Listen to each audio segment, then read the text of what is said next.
Hi అందరికీ, అందరూ ఎలా ఉన్నారు? మేమైతే చాలా బాగున్నాం. మీరు కూడా బాగుండాలని మనస్ఫూర్తిగా కోరుకుంటున్నాను. ఈరోజు సరికొత్త రెసిపీతో మీ ముందుకైతే వచ్చాను. చాలా సింపుల్గా అయిపోతుంది. అలాగే ఇంట్లో చాలా సింపుల్గా చేసేసుకోవచ్చు. పిల్లలకి చాలా ఇష్టంగా తింటారు. చికెన్ నగ్గెట్స్ ఇవి చాలా సింపుల్గా అయిపోతుంది. ఒకసారి మీరు కూడా తప్పకుండా ట్రై చేయండి. ఎలాంటి బ్రెడ్ క్రమ్స్ కొనే పని లేకుండా ఇంట్లోనే ఉన్న వాటితోనే చాలా సింపుల్గా చేసేసుకోవచ్చు. చాలా టేస్ట్గా ఉంటుంది. ఎవరైనా చుట్టాలు ఇంటికి వచ్చినప్పుడు ఇలా ఒకసారి చేసి పెట్టండి. చాలా ఇష్టంగా తింటారు. సాస్తో సర్వ్ చేస్తే అదిరిపోతుంది. అది ఎలాగో ఈ వీడియోలో చూసేసేయండి. ముందుగా ఒక మిక్సీ జార్ తీసుకొని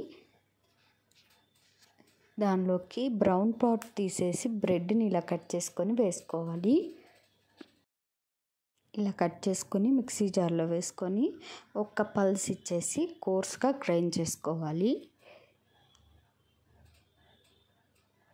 చాలా సింపుల్గా అయిపోతుంది. టేస్ట్ మాత్రం నిజంగా చాలా ఎక్సలెంట్గా ఉంది. తప్పకుండా ట్రై చేయండి. ఒక పల్స్ ఇచ్చిన తర్వాత చికెన్ అనేది యాడ్ చేసుకుందాం. ఇలా కోర్స్గా గ్రైండ్ చేసుకున్న తర్వాత చికెన్ పీసెస్, బోన్లెస్ పీసెస్ అన్నమాట, ఇవి కూడా వేసేసుకోవాలి. మీరు చికెన్ ఎంతైతే తీసుకుంటున్నారో దానికి తగ్గట్టు బ్రెడ్ తీసుకోండి. చాలా టేస్ట్గా వస్తుంది. ఒక 1/2 టేబుల్ స్పూన్ పసుపు, ఒక చిటికెడు అయితే సరిపోతుంది పసుపు. అలాగే కారం. మీరు కారం ఇష్టపడినట్టయితే కొంచెం చిల్లీ ఫ్లేక్స్ అయినా వేసుకోవచ్చు, లేదంటే పచ్చిమిర్చి అయినా వేసుకోవచ్చు కారం ప్లేస్లో. అలాగే టేస్ట్కి సరిపడా ఉప్పు, అలాగే ఓరిగానో ఒక 1/2 టేబుల్ స్పూన్ వేసుకొని మిక్సీ పట్టుకోవాలి. ఇలా మిక్సీ పట్టిన తర్వాత నేను ఇక్కడ బ్లాక్ పెప్పర్ యూస్ చేస్తున్నాను. నేను మిక్సీ జార్లో వేయటం మర్చిపోయాను, అందుకని చెప్పేసి ఇప్పుడు యాడ్ చేస్తున్నాను. పౌడరే కదా, కలిపేసేయచ్చు. ధనియాల పొడి అలాగే పెప్పర్ పౌడర్ యాడ్ చేసుకున్నాను. దానిలో నేను ముందుగా బ్రెడ్స్ని ఒక 6 బ్రెడ్స్ని ఇలా పౌడర్లా చేసుకున్నాను, బ్రెడ్ క్రమ్స్ లాగా. అలాగే మనం ముందుగా మిక్సీ పట్టి పెట్టుకున్న చికెను, అలాగే 2 ఎగ్స్ ఇలా బీట్ చేసి పక్కన పెట్టుకున్నా. కొంచెం సాల్ట్ వేసి బీట్ చేసి పక్కన పెట్టుకున్నా. అలాగే ఒక 4 టేబుల్ స్పూన్ దాకా కార్న్ఫ్లోర్. ఇవండి మనకు కావాల్సిన ఐటమ్స్. నేను ఒక చేత్తో తీయటం వల్ల మీకైతే నేను చూపించలేకపోయాను. ముందుగా మనం తీసుకున్న చికెన్ని బాల్ టైప్లో చేసుకొని ఒక్క ప్రెస్ అలా చేసేసి ఎగ్లో వేసి కోటింగ్ చేసుకొని కార్న్ఫ్లోర్లో వేసుకోవాలి.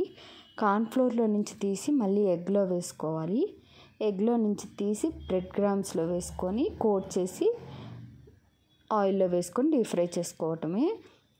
ఇది సిమ్లో ఉంచి డీప్ ఫ్రై చేసుకోండి. లైట్గా ఆయిల్ కాగితే సరిపోతుంది. ఎక్కువ ఆయిల్ కాగాల్సిన అవసరం లేదు.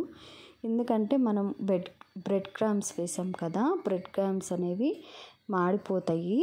అందుకని చెప్పేసి సిమ్లో ఉంచి ఫ్రై చేసుకోండి. టేస్ట్ అనేది చాలా బాగుంటుంది, లోపల దాకా కుక్ అయ్యి. మీరు కూడా తప్పకుండా ట్రై చేయండి. ఈ వీడియో నచ్చినట్టయితే లైక్ చేయండి, షేర్ చేయండి.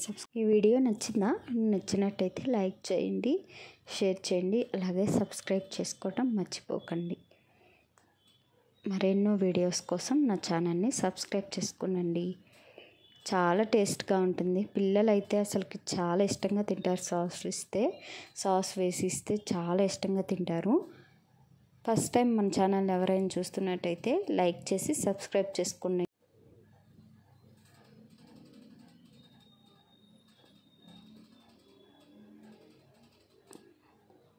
నా వీడియోస్ మీకు నచ్చినట్టయితే లైక్ చేసి, షేర్ చేసి, అలాగే సబ్స్క్రైబ్ చేసుకోండి.